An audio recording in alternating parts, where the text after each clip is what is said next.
Her first book about Meher Baba was called, Jean's book was called Avatar, and she does talk about that visit. When she read Avatar, she read, "When the pupil is ready, the master will appear." And that sounds so simple, but something happened to her where she went into a state of bliss.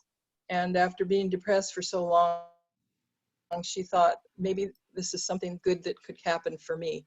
And so she just sat with it for a while. Thinking about a master was completely foreign to her. So anyway, then, let's see.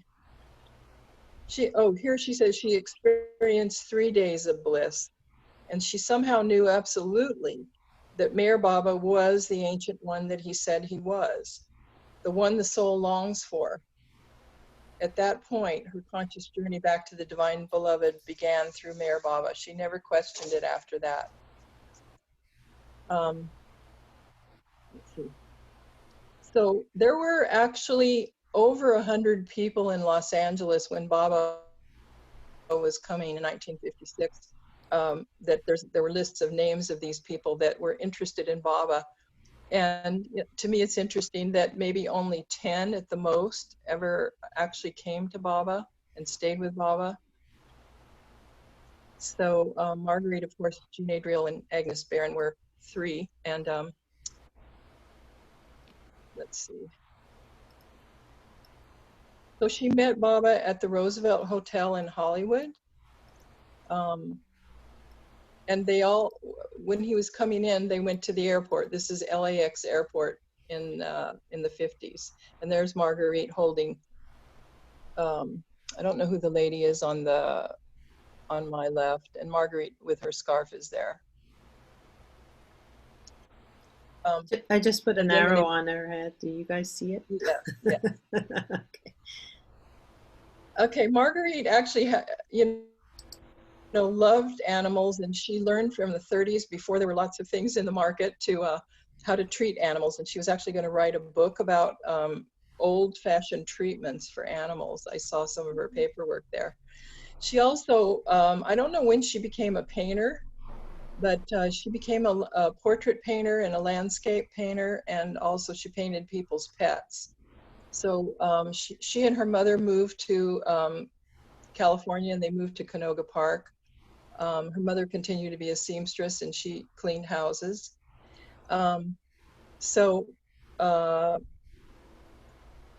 She became a rescuer of pets, and she would go down the alleys and find pets and take them to get neutered because she felt so sorry for them and everything. But she also lived on $550 a month for years and years and years of Social Security.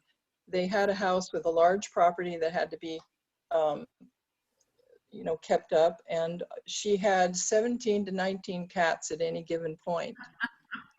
So on $550 a month with a car and a big property that had to be kept neat, she fed the cats better than she fed herself, although she was always very healthy. So if you would bring something like a baked chicken over for her, she would always give part of it. Or, pardon me? Which property was it that she lived on? In Canoga Park, in Rennet Avenue, Rennet Street. It was not Marymount. No, she never lived at Marymount. Okay. Yeah, she and her mother bought a property, and she stayed there the rest of her life until she went into a nursing home. She stayed there after her mother passed.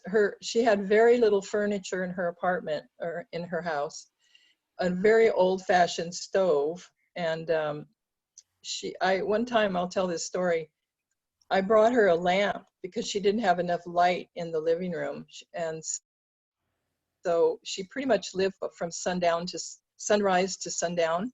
And, she didn't have a lot of money to buy things. So some people would give her things. So I brought her a nice lamp to read by in the evening. And when I brought it to her, she put it in a closet.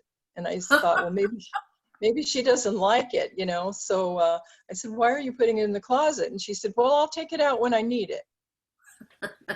I think So she was sensitive to the light as well. I think that's what it was. She liked it dark, from what I heard, but it could In be the picture, wrong. it looks like she has really thick glasses. yes, that was later in life. So she did give art exhibits with her paintings quite a bit. She was quite talented, and I think some of you have seen her paintings. Here, I One of the have some of paintings them. that she did, Hmm. yeah. Oh, No, wow. because she loved horses, yeah. Oh, that's Because gorgeous. she loved horses and because Baba said he was the Kalki avatar, this of course was extremely important to her. And Wow. she did paint numbers of Baba as a white horse Kalki avatar. And she did send a painting which is in Baba's house in Merzad called Pegasus. And that's also of a horse. And to her, you know, I mean, that was just, she was in seventh heaven doing these paintings of Baba and remembering what he said. Where are you finding these pictures? I have a link that I will send to everyone on the chat so you can look at it. There's a whole thing about Marguerite that you guys can read more about her.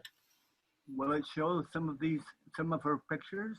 Yes, definitely. Some of her drawings. Beautiful, beautiful, beautiful. Oh, Yeah, so she would help the Mayor Baba Center in LA quite a bit with her paintings for auctions, and some Baba lovers do have her paintings still. I have one of the Antarctic glaciers, and it was very beautiful. And so she was fairly well known in the Los Angeles area in the 50s and 60s. So let's see here. Sorry, let me find out. Oh, you want? here. I guess Yeah. we forgot to say when she passed away and what we did for her. She passed away in 2006. I was blessed to be able to write and give the eulogy. It was a great honor for me. I think there was 65 people there. Marguerite was a person who never criticized anyone, ever. And I will say that many of these young people that came to Baba in that time and stayed with Baba, they were extraordinary people, and Marguerite was certainly extraordinary. Many times, because she was your friend, you would want to tell her something that was happening at the Baba Center, some kind of dust up or some problem, and she would never take a side. She would just kind of smile or giggle, and she would just think, oh, Baba, you're up to it again. And she would never, ever think of criticizing anyone. She never favored anyone. She liked everyone. She was extremely friendly, and she was, once she knew that Baba was her master, she never turned back. She never got depressed after that. She knew that Mayor Baba was always with her. So she met Baba in Hollywood in 1956 at the Roosevelt. And then in 58, she did fly to Myrtle Beach, and as all of you've heard, I'm sure, flying to Myrtle Beach from Los Angeles in those days took about 24 hours. So she was not ever able to go to India. The stress of going on a plane, the pressure in the plane with her skull and her loss of her skin was too unbearable for her. So she never was able to go. is she wearing a wig in the picture? No, that's a cotton scarf. She had to have aeration around that area so it didn't get too warm and moist and get it. Pardon me? I didn't hear you. Somebody's, it was somebody's clock or something. Oh, Okay. go ahead, Linda. Yes, so let me see. I'll go to the next page here. She was always, an example of Marguerite was, besides being very, very practical as a Swiss person, she was also very generous. And even though she didn't have very much, I remember many times when I would maybe bring her some baked bread or something like that, and she would give me a whole chicken in return that someone had just brought to her. When you'd go out to a coffee shop and you had driven a long way, she would insist on buying everything. Yeah, so it was very, very touching. And sometimes she would drive in a car that was like a little Woody, you know, that the surfing people used, and kept that going for about 50 years, it seemed like. She had everyone she knew she was very friendly with, for instance, the mechanic, and they would all allow her to take months to pay because they knew she was such an honorable and honest person. She had one. Go ahead. Do you know if she went up much to Marymount? They did go up a few times. They went up to meditate and fast. Sometimes, I think probably in preparation for Baba's visit.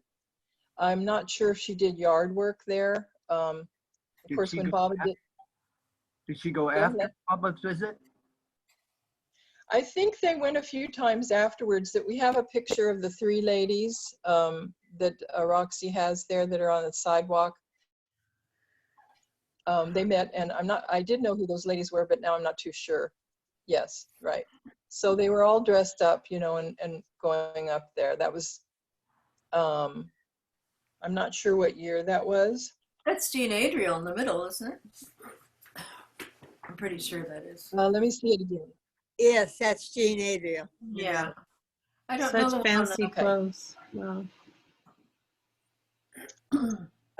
Okay, so I'll just read this one paragraph. Mayor Baba said, "The art of cheerfulness is a divine attribute, and Marguerite was adept at always appearing cheerful, unless she was filled with tears of joy, or even a mere thought or a remembrance of the beloved. When we shared a visit, I remember how she always had tears in her eyes when we parted, and then me too, as we both remembered that Mayor Baba was our link. I would always feel a thrill in my being and knowing that Baba was pleased that we came together. I wish now that I could have fathomed the depth and special meaning of being with one of his dear ones." Marguerite's various bouts with acute and long periods of chronic pain may have been her silent friend, the friend she didn't want to welcome, but the friend who drove her to seek solace in the only one who could ease her anguish, was the divine beloved, who eventually redeems and heals all hurts. Marguerite's heart would melt in an instant at the sight or thought of her beloved animals, or at the plight of an unfortunate person, or upon turning her mind to Baba or any of his dear ones. Yet I never knew a stronger, even tougher person. She was a real athlete, an artist, and a dauntless soldier for Baba. She was truly little but mighty. Marguerite, with her handmade clothes and matching headscarf, so modest, constantly intelligent, talented, lively, canny, cheerful, penetrating, and devoted. Who that knows Marguerite can think of her without thinking of her beloved in the same instant? As the poet says, let's see, where is that? In any person who dies, there dies with them. Their first snow and kiss and fight, it goes with them. By the rules of the game, something has gone. Not people die, but words die with them, and the secret worlds are not regenerated. Marguerite was, let me see what else we have here.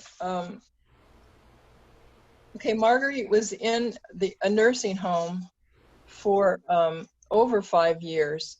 She had bone on bone in her knees. She was taking naproxen, and she had excruciating pain in her knees and her hips because of her riding accident. And she lost her hearing because of the medication. She stayed till the end. Heidi and, what's Heidi's last name, Roxy? Hormuz.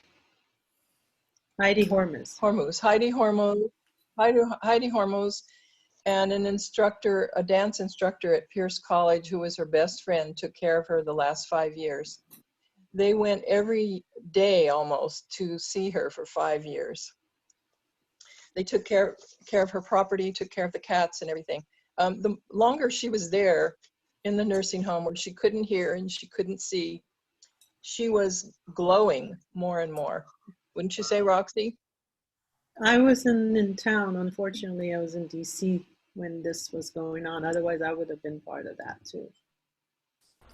Are you saying that she was in a nursing home for 5 years? Yes, she was. She had excruciating pain with her knees and her hips. And because of the medication, she started to lose the hearing, and then she started to lose her eyesight. She was into her 90s then. Didn't she reach 100? Well, no, because in 2006. Never mind. 97. Right.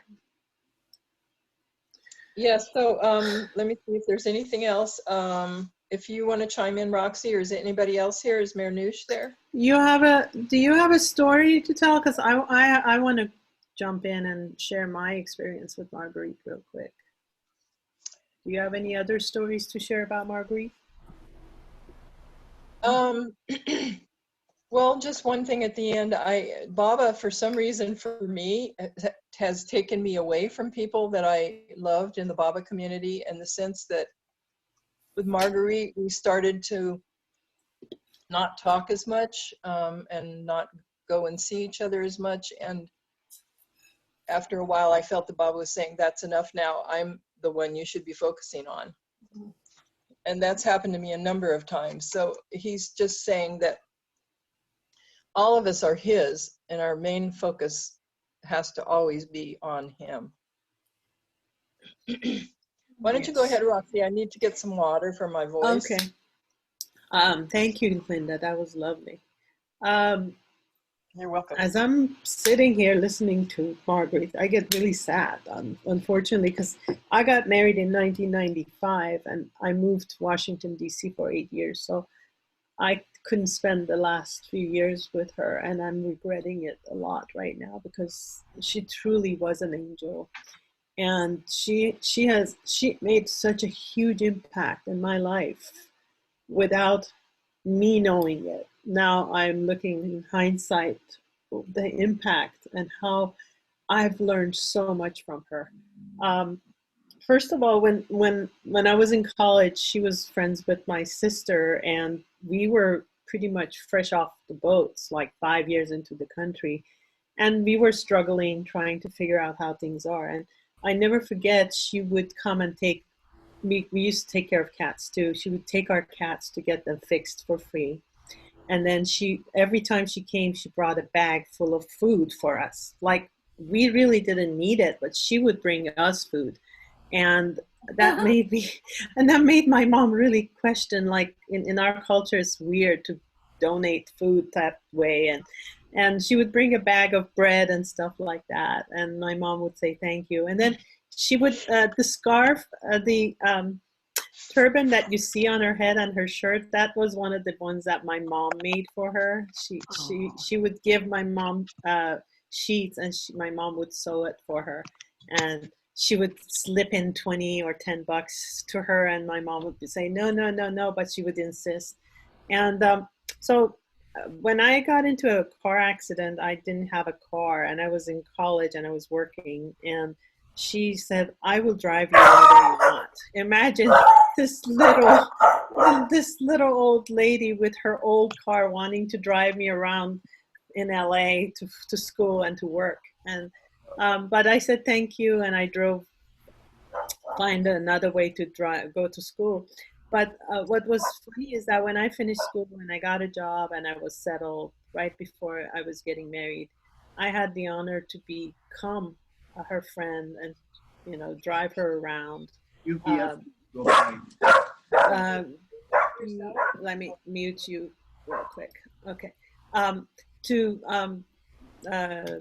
To drive her to the center. I mean, I literally became her chauffeur for the past, from I'd say 89 to 95 when I got married.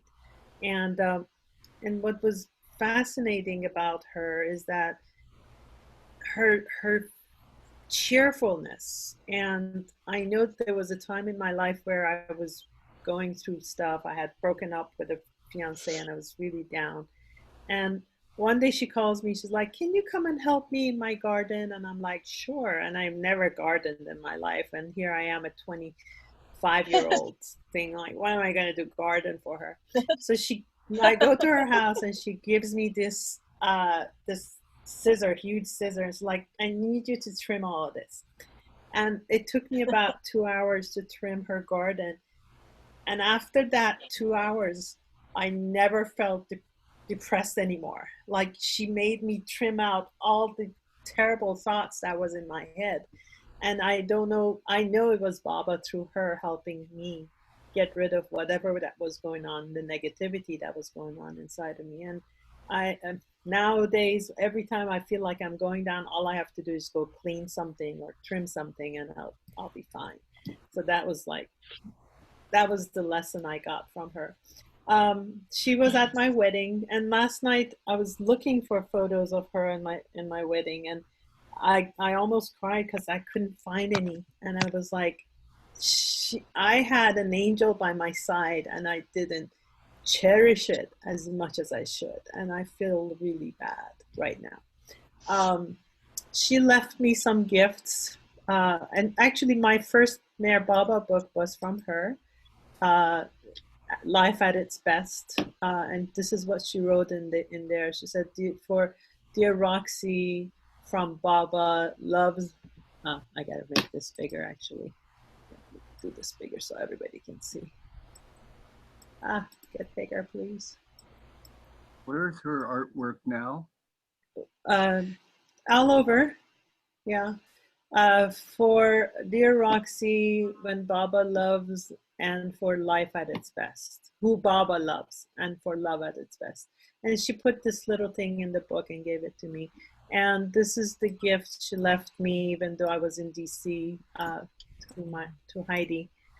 This beautiful painting, which I wake up to every morning. And I see how Mayor Baba, I think this is Mayor Baba's face, is, shooing away darkness. And that's what I love about this photo. I mean, this painting. So the other thing I was going to share was that Marguerite was, it was funny. We had a long drive to the center, and I told her I really want to learn how to do horseback riding, and she said, well, I'll teach it to you. So on our way in the car, she would tell me how to hold on to a horse, and she would tell me how to get up every time it goes up and down. And she was teaching me how to ride a horse in the car, and we had such a good time together. And I truly cherish every moment I spent with her. And I really am glad, Betty, you made us do this, because it brought such fond memories of her in my heart. And I think part of the reason I find myself cheerful all the time, even though their life isn't as perfect as it should be, is because of Marguerite. And I owe it to her for that. Thank you. Anybody else has anything to share? Can I tell a little pet story, Roxy? Of course. I mean, Okay. unless, let me just ask how many people want to share. Rosalie, did you want to share anything, or? Yeah, I can. I was wondering about that original, was it a dream where she was falling and the white horse grabbed her? Oh, I don't remember, but I just want to know how many people want to share so I can time it for everyone. Is anybody interested to share a story about Marguerite besides Rosalie and Linda? Golnaz, do you have anything to share? Or Diana, you want to share? Susan wants to share. Diana, and I guess that's it. All right, so Linda, you go ahead, and you each, I guess, get 5 minutes then. Then we'll end the meeting. Okay. Most times when I would visit her, Red the cat, with his great big eyes and massive red fur coat, would be sitting on the kitchen table eyeing me as I entered. I would have to close the door quickly so he wouldn't escape, and then Blackie would come out over and crawl all over me in the living room. All of her 14 to 17 cats always knew when someone unknown had entered the house. They would start jumping on the furniture, running out of the bedroom window into her cat condo, disappearing under the bed and generally creating a stir. I knew I was then in their world, not mine. I would quickly take my antihistamine so I could enjoy her darling cats. She actually, with her limited funds, she actually built a cat condo out the second bedroom window. And so it was the size of an 8 by 10 room that they had so they could enjoy themselves.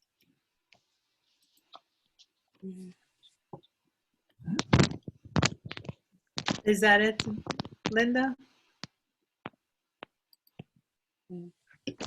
Oh, you muted yourself. I did? Yeah. But was that it? Yes, that was it. Oh, thank you. That was beautiful. I remember that little fenced off yard. Yeah. Okay. Rosalie, did you want to say something? Or you just were wondering about that? Well, I remember when I'd be in India, I was there for long periods, and I'd throw a stick in the dooney for him, and she was always so incredibly grateful. Anything you gave her, and I would say, Roxy, that she was so happy to come to the center for a meeting. So that was a wonderful thing for her, that you were her transport.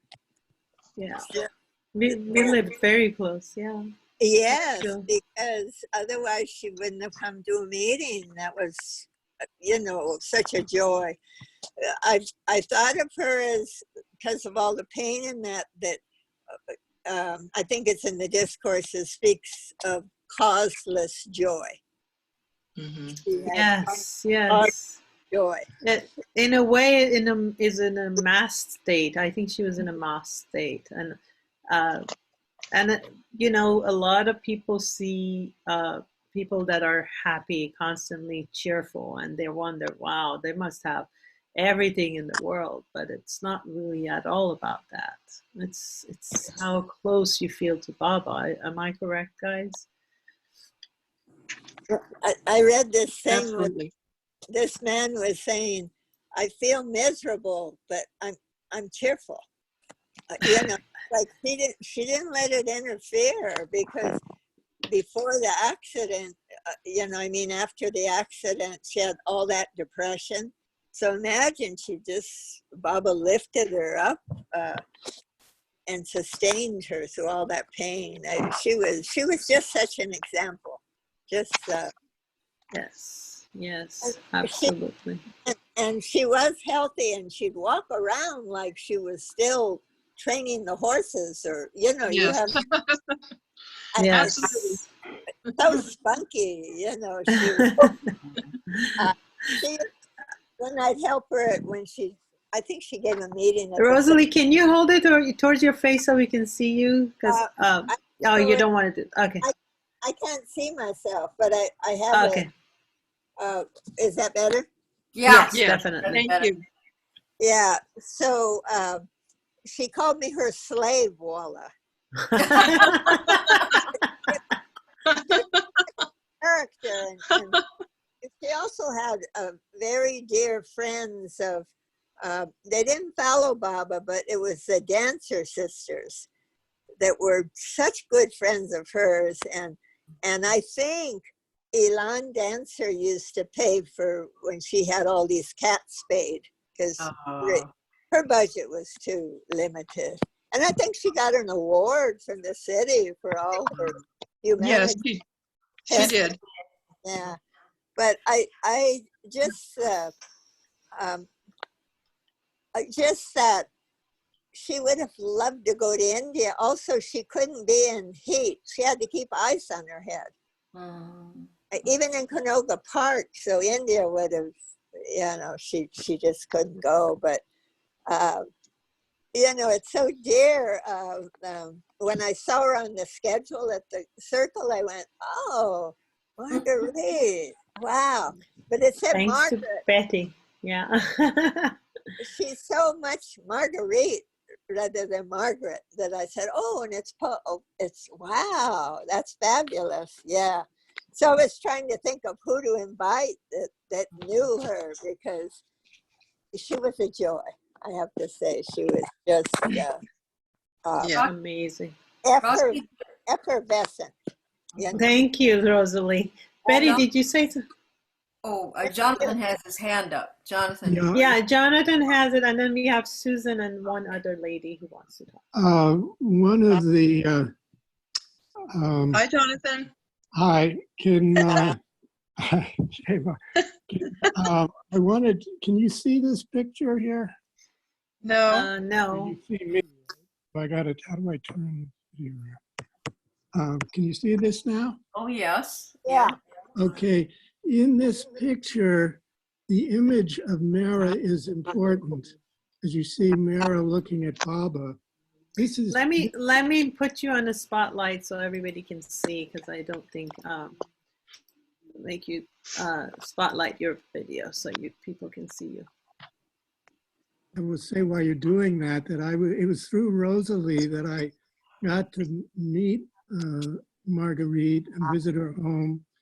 And when Kendra and I were at Marymount. And I want to read, does everybody see the photo now? Yeah. Yes, thank you. Okay, so this image of Mara is significant, and I'll read what's written on some notes. Marguerite's first contact with Baba's name occurred on a visit to Marymount. She was here for the month of silence in 1949 and was caretaker for 2 weeks later on. She dearly loves Marymount. In the above mentioned dream, now in the dream, it must have been during a period of her suffering, she dreamed she was in a bamboo cage, a Chinese torture cage, and suffering terribly. And a woman's hand came through and took her hand and gave her great solace. When she visited Myrtle Beach and met Baba for the first time, the note says, let's see, in the above mentioned dreams, Mara extended her hand. Of course, she didn't know it was Mara then. Took Marguerite's wrist. Now I have in 1952 in Myrtle Beach, in the barn, as Baba walked by to leave, he reached out and grabbed Marguerite's wrist in the same way, an unmistakable confirmation. And so, Yes, I think it was 1958. Was it 58? Okay. I think, yeah. Yes, thank you, John. Wow, that's so beautiful. Yeah, this photo will eventually go to Mary. Thank you. Thank you so much for sharing. I think Susan, you can go next. Oh, Linda, did you want to say anything? No, I was just waving to him. I just was trying to remember that story, and then he read it. It was so special. Thank you. Wonderful. Well, let's say, Susan, did you want to share something? I'm having audio problems, so I don't know if it'll work. I don't have a whole lot to say. I did not know, unfortunately, Marguerite personally. Oh, I'm sorry, because I thought you said you want to say something. I didn't mean to put you on the spot. I think it was Diana. I do want to say something. Oh, okay, sorry. Okay, got it. Go ahead. I didn't know Marguerite personally, although I had a friend who knew her, who is not a Baba lover, just a strange coincidence, but I have one of her white horse pictures, and it's been on the mantle in the room I sleep in, so I've slept under it for over 30 years. Yeah. And it's a magical picture, it seems like almost like Baba is looking out of the eyes in the picture. Who's And I talking? just love this picture. I'm so grateful for it. And I could show you the picture, but I don't have to. It's just one of her white horse pictures. Talking? Lucky. Who was saying that she has a white horse picture? This is Susan Chernella. Janelle. Oh, Nillo. Oh, sorry. Susan. David, Susan. Hello, Susan. I don't know. I have not met you. I would really love to see that picture if you have it somewhere that you could show Yes, it. I could show it. I could put it up to the camera, but I don't know if you'll see it. You see it? Wait. Oh, you gotta bring it a little. There it Oh is. yeah, I I just- remember that. I just see Jonathan. I Wait. just see Jonathan's name. Oh, there it is. Oh, Yeah, I'll that's help you make Where? beautiful. Where? Where? Oh, well, let me make her give her the spotlight this time. There it is. Little higher so we can see the horse too. Wait. Bring it Tell me higher. what I should do. Just go up. Go up. Up. There you go. Stop. Stop. Now go down a little so we can see Baba's face. Look at that horse. My goodness. Oh, wow. Yeah. If she steps loves back, horses. you'll be able to see it. Oh, If she steps back from the, wow. Lucky. pulls the camera back. Bring the thing in the camera. Oh, very nice. Thank you so much. Thank you. Thank you. Oh, and there You know are. what are you, who's recording? Is someone recording? Because I should have recorded it and I totally Robin is. forgot. I think. Are you Robin? Susan, are you recording too? Is someone recording? The recording, this? it's 'Cause- showing that it's being recorded. Yeah, I think it's Robin. Is it Oh. not? I Yes. see Susan that's recording it. Susan, you're muted. Are you recording? Because Angela would love to have a copy of the recording. You're muted. Oh well, I don't think she can hear us. Can I say one thing before we close? Yes. I have I have a newsletter. I did the newsletter for a LA group. I'm sorry, the Northern California group. I have a newsletter article about her, and pretty much it says what has been said here. But if anybody would like me to send them a PDF, put your email in the chat box, and I'll send it to you. Okay, great. I also put the link that has all the stories of Marguerite in the chat box.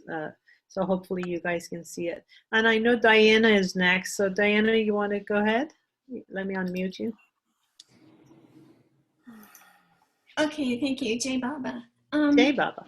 Yeah, it's true that Marguerite just painted animals beautifully. And I remember visiting her once and she was taking out some photographs of the paintings she had done of people's, I think, dogs and cats. And she would take out the photograph of the dog or cat and then the photograph of her painting of the animal. And you can see how beautifully she represented that sweet animal for the owner.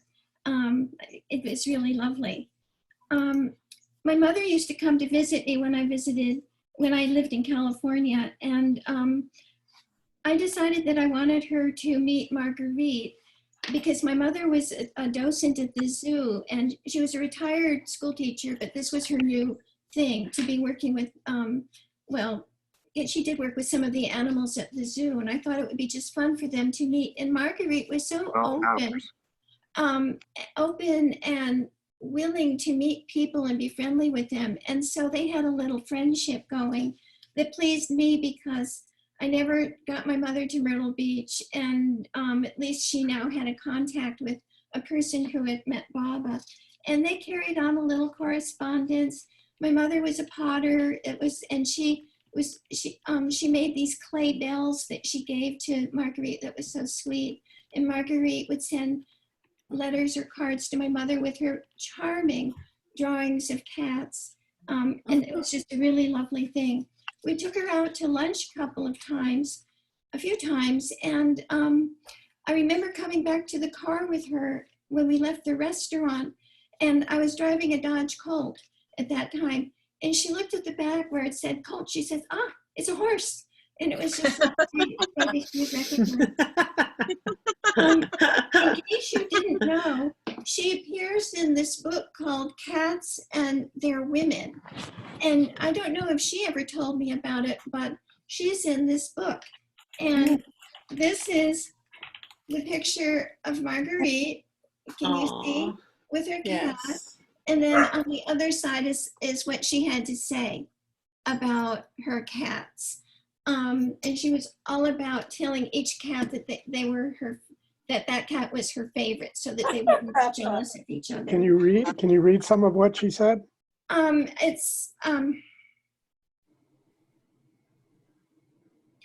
There are several cats living with me. Having several cats in one household requires great diplomacy. Take jealousy, for instance. To avoid this, lie to your cats. If one is very special, you can give him or her special hugs while the others are asleep. Just be sure to tell each one, you know very well I love you more than any other cat in the whole wide world. And I'd like to say one more thing, which is that I guess it was, when did she die in 2006? Because I visited in California. November. So I may have seen her in 2006. I went to visit her in the nursing home, and it just so happened that Gabriella Tall was there at the same time, and the two of us were there together with Marguerite. Gabriella sang all these beautiful songs for Marguerite. It was so sweet.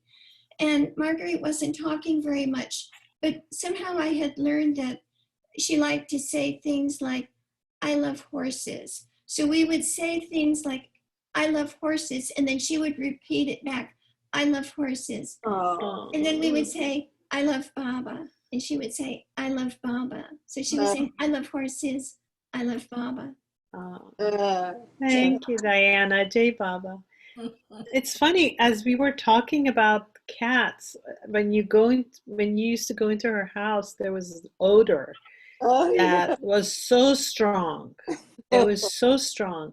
And as you were talking about that, I honestly can say I smelled that odor right now. It was so unusual. I mean, I was like, am I in Marguerite's house right now? It was so funny. It was amazing. And Excuse me. yes, she's with us. Excuse me. One other thing that I think is just significant for some reason is that being born in Switzerland, she was bilingual. So she was a French speaker and an English speaker. And her use of language was perfect. I'm a language teacher, and English language teacher, and her language use was beautiful. Yes. Yes. And I speak French, so we practiced French while driving to the center too. So it was really lovely. That was my also incentive to drive every other week, if not every week, to the center. Linda, isn't there a picture of her hanging from a horse?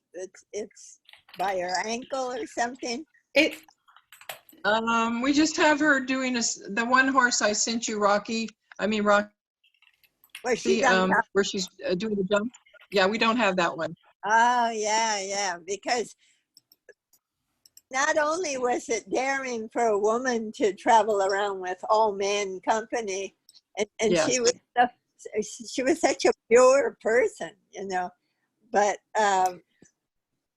just to be able to do that, to stand up on a horse, I mean, wow. I think the link I sent on the chat, Rosalie, has a lot of her photos, even the circus photos. Great. I want to, if everybody has shared, does anybody else need to share? I'd like to ask a question. Yes. What is the origin of these photos? That beautiful picture of her as a little girl holding the cat, and some of this other. Where do they come from? Do you want me to share, Roxy, or do you want to share? No. What do you want to share? The photo? I'd love to have those photos. I mean, they're beautiful. Oh, I think they are on the link I shared with you on Okay. the chat. They're all there. Good. Yeah, her father took those photos, and there was an album that she always kept. I borrowed it the day before she died, and we photographed it, and then I brought it back, and it turned out she had just died. So when her caretaker came to get her things, someone had stolen it. Oh, wow. But I have all the photos. Good for you. Yeah. Wow. Yeah. When she was in Good nursing, time. Somebody When she- stole her photos? when she was Yeah, the photo album, they stole it. What? Wow. Wow. But I have When all the she- photos. when she was in the nursing home, did she keep her own room clean? She was not able to. She was with two other people, I think. She was in a group room, and she was becoming incapacitated pretty quickly. She was excruciating pain with her knees, and with the lack of attention, she did fall out of bed a few times. It was hard to control her. She wanted to go home. And sometimes we thought when she said, "I want to go home," she meant, "I want to go to Baba." Oh. Yeah. Well, I think we're running out of time now. I want to end it by one of her favorite songs by Bob and Jane Brown. And anybody can drop in the middle or stay on. But I want to thank everyone for attending. Linda, thanks for helping me with this and putting this whole thing together with, the eulogy and all that. I hope you liked the slides. I did my best. Very beautiful. So Very beautiful. let me go ahead and play her favorite song and put on her, let me share this. This was the song we listened to on the way to center pretty much a lot. So she loved it. So can you guys hear it? Yeah.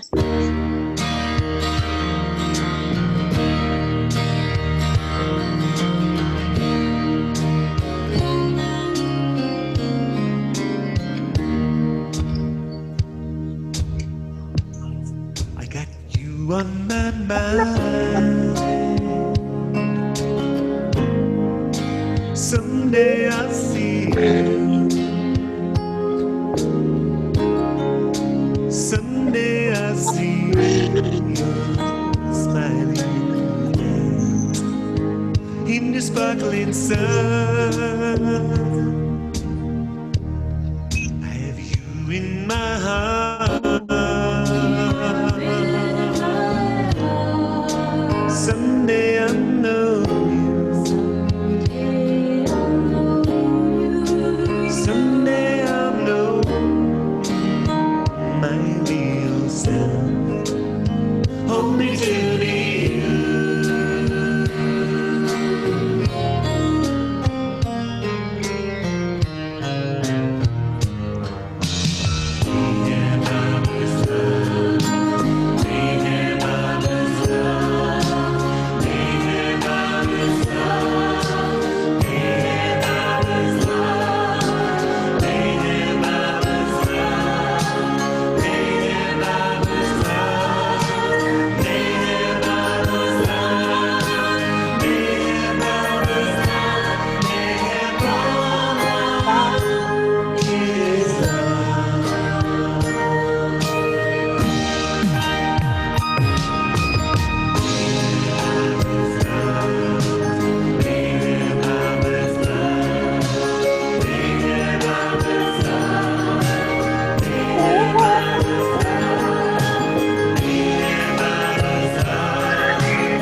When our heart someday will know you. Someday we'll know what real sound. Hold me to you.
Jai Baba, everyone. Thank you so much for joining. Avatar Meher Baba Ki Jai. Avatar Meher Baba Ki Jai. Avatar Meher Thank you, Baba Ki Roxy. Jai. This was wonderful. Wonderful presentation. Thank you very much. Sorry about the technical difficulties at the beginning, but Jai Baba. Great. Love to all of you. Thanks for joining. Thank you. Linda, come back. Yes. Come to Aarti. Jai Baba.